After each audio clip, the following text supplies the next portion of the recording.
नमस्कार दोस्तों। महाराष्ट्र भारतीय जनता पार्टी का भविष्य क्या है? आज कुछ चुनावी विश्लेषक खास करके मराठी न्यूज़ चैनल में चुनावी विश्लेषण करते वक्त भारतीय जनता पार्टी के चुनाव हारने को लेकर जो वो भी ग्रेजुएट कॉन्स्टिट्यूएंसी महाराष्ट्र में उसको लेकर कुछ मत प्रवाह कर रहे थे। ऑब्वियसली वो बायस्ड है और मुझे लगता है उसको लेकर भारतीय जनता पार्टी के कुछ कार्यकर्ताओं में थोड़ा सा चल विचल या एक निराशा की भावना उत्पन्न हुई है। तो मैं खास करके आज उन पॉलिटिकल पार्टी के कार्यकर्ताओं को और चुनावी विश्लेषकों के लिए ये वीडियो बनाया हूँ।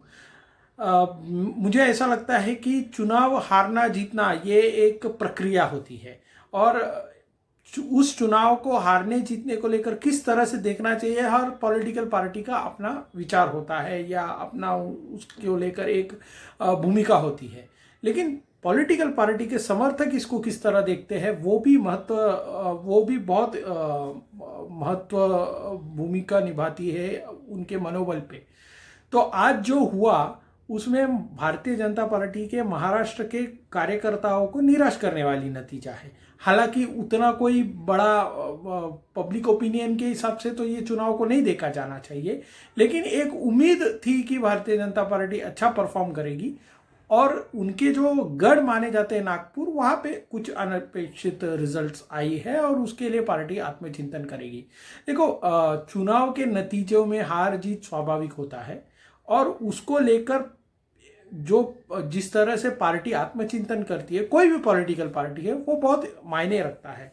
और मुझे लगता है कि कारण मैं केरल से आता हूँ, मूलतः मुझे मालूम है कि कम्युनिस्ट पार्टी और भारतीय जनता पार्टी ये दो ही पार्टी है आज भारत में जो चुनावों को लेकर बहुत सीरियसली आत्मचिंतन करने के बाद उसको कोर्स करेक्शन करती है। और केरल में तो ये होता ही आया है। तो पिछले कुछ दशकों में भारतीय जनता पार्टी की जो बढ़त हुई है हर जगह धीरे धीरे, कभी दो थे और आज इतने सारे एमएलए एमपी हुई है, उसको लेकर बहुत सारे चुनाव जीतना हारना ये प्रक्रियाओं के साथ भारतीय जनता पार्टी गुजरे। उसमें भारतीय जनता पार्टी का मनोबल नहीं गिरा है, लेकिन कार्यकर्ता आज के सोशल मीडिया के ज़माने में बहुत ही पर्सनली ले लेते हैं इसको। और वो लेने के वजह से होता ये है कि हम उन कार्यकर्ताओं के लिए ऐसा एक मैसेज गया है कि भाई ये आखिरी चुनाव है। ऐसा बिल्कुल नहीं है। देखो, ये चुनाव का विश्लेषण हम दो तरीके से करेंगे। एक भारतीय जनता पार्टी के पर्सपेक्टिव से करेंगे, एक महाविकास आघाड़ी के पर्सपेक्टिव से करेंगे, और एक पर्सपेक्टिव से करना चाहूँगा, एक है कार्यकर्ताओं के पर्सपेक्टिव से, दोनों तरफ से। तो भारतीय जनता पार्टी के लिए ये चुनाव क्या था? ये चुनाव भारतीय जनता पार्टी के लिए एक अवसर था ये दिखाने के लिए कि जनता के मन में कहाँ ना कहीं किधर ना किधर तो ये सरकार को लेकर नाराजगी है। हालांकि ये चुनाव की प्रक्रिया सामान्य चुनावों से थोड़ी सी अलग होती है। ये चुनाव में नई तरीके से आपको इनरोलमेंट क्या करना पड़ता है, उसमें सरकारी तंत्र का ही इस्तेमाल होता है।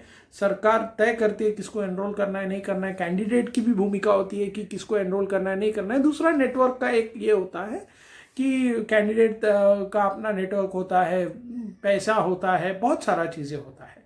फिर भी ये सब अगर हम साइड में निकालें तो भी अगर उस कैंडिडेट और उस पॉलिटिकल पार्टी के एकजुटता रही तो कोई भी चुनाव जीतना भले ही आसान ना हो लेकिन मुश्किल भी नहीं है।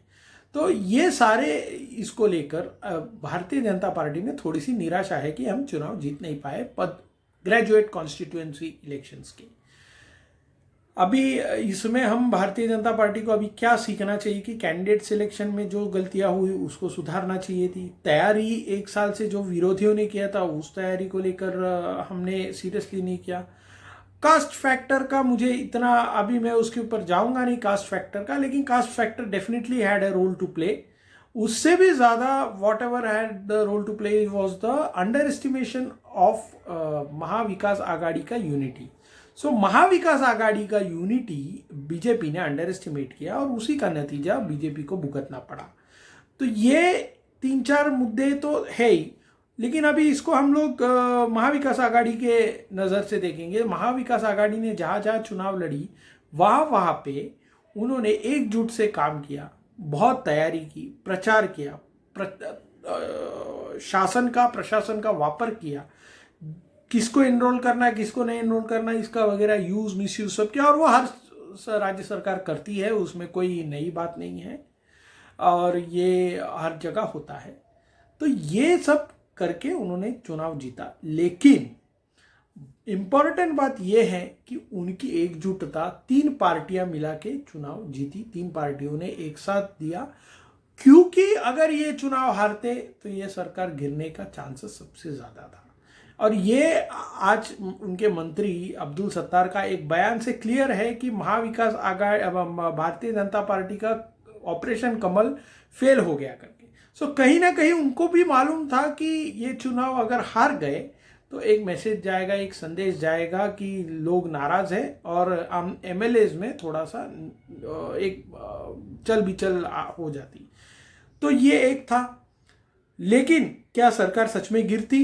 मुझे तो पर्सनली लगता है अगर ये चुनाव भारतीय जनता पार्टी जीत भी जाए तो सरकार तो नहीं गिरती, लेकिन हाँ इंटरनल बिकरिंग बढ़ जाती और भविष्य में भारतीय जनता पार्टी की तरह बंगाल या और कोई राज्य जीतने के बाद तो शायद ये सरकार का टिकना या और चलाना मुश्किल हो जाता है। क्योंकि क्या हो जाता है कि जनता ने संदेश दिया एक मैसेज, दूसरे राज्यों में भी बीजेपी का ये मैसेज, तो एक साथ रहना मुश्किल हो जाता।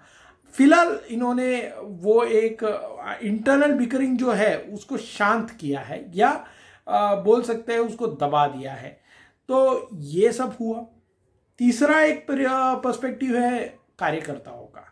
सो कार्यकर्ताओं में उम्मीद भरना, जीत की उम्मीद भरना, ये हर पॉलिटिकल पार्टी का होता है। भारतीय जनता पार्टी ने किया और वो उम्मीद के मुताबिक काम नहीं कर पाई और काम ना करने की वजह से वो निराशा आई। लेकिन ये आखिरी चुनाव नहीं है। देखो, आप कार्यकर्ता के तौर पे, भारतीय जनता पार्टी के कार्यकर्ताओं के तौर पे आप सबसे ज़्यादा लकी हो, भाग्यशाली हो। क्यों? क्योंकि शिवसेना हो या एनसीपी हो, इनको अपनी पार्टी किधर और राज्य में जीती या किधर और जगह जीती ऐसी खुशी मनाने का मौका नहीं मिलता है। लेकिन भारतीय जनता पार्टी एक अकेली पार्टी है, त्रिपुरा में जीते, भारतीय जनता पार्टी का मुंबई का हो, केरल का हो, कार्यकर्ता हो, खुशी मिलती है। आज देखो भाग्यनगर, हैदराबाद का रिजल्ट आ रहे हैं, भारतीय जनता पार्टी का सक्सेस से हर कोने का कार्यकर्ता खुश है। तो ये खुशी जो है ना, ये खुशी को आप महाराष्ट्र के बीजेपी के कार्यकर्ताओं को उठाना चाहिए, ना कि पदवीधर जिसका कोई मायने नहीं रखता चुनावी इसमें, उसको लेकर निराश होना चाहिए। तो कार्यकर्ताओं के लिए आप मौका है कि किधर और भारतीय जनता पार्टी का कैंडिडेट जीत रहा उस पर ये रखो, क्योंकि भारतीय जनता पार्टी आज एक फॉर्मिडेबल फोर्स है पूरे देश भर में। ये जो 3 पार्टियां हैं सत्ता में, इनका फ्यूचर आप देख ही सकते हो कि जनता के तरफ से चुनाव लड़वाना अभी तक इन्होंने देखा नहीं। ना औरंगाबाद म्यूनसिपल इलेक्शन हुआ है, हिम्मत नहीं हो रही है, ना नवी मुंबई म्यूनसिपल इलेक्शन किया है, ना केडीएमसी इलेक्शन किया है। तो ये जब भी अब बीएमसी का चुनाव आ रहा है, तो जैसे जैसे चुनाव इन लोग करवा पाएंगे वैसे वैसे मुझे लगता है कि भारतीय जनता पार्टी के जो एग्रेसिव कैंपेन है वो ये लोग सस्टेन कर पाएंगे या नहीं कर पाएंगे, ये अभी क्वेश्चन मार्क है। तो मुझे ऐसा लगता है कि आने वाले चुनाव भी भारतीय जनता पार्टी इसी तरह लड़ेगी, हार हो या जीत हो अपने एक्सेप्ट करेगी और आगे बढ़ेगी। सो मुझे ऐसा लगता है कि हैदराबाद इलेक्शन का जो रिजल्ट है उसको एक्सेप्ट करो और चुनाव का निराशा हो या जो भी है वो बाजू में रख के अगले चुनाव के लिए इंतज़ार करो, काम करो, मेहनत करो और आनंद उठाओ। कोई निराश होने की बात नहीं है। आज के लिए मैं इतना ही कहता हूँ। उम्मीद है कि मैं और भी वीडियोस लेके आऊँगा। ये एक पहला वीडियो है, मैंने अपने सोशल मीडिया में संदेश दिया था कि मैं यूट्यूब चैनल लेके आऊँगा। पहला वीडियो, पहला प्रयोग है, एक छोटा सा विश्लेषण करने की कोशिश की।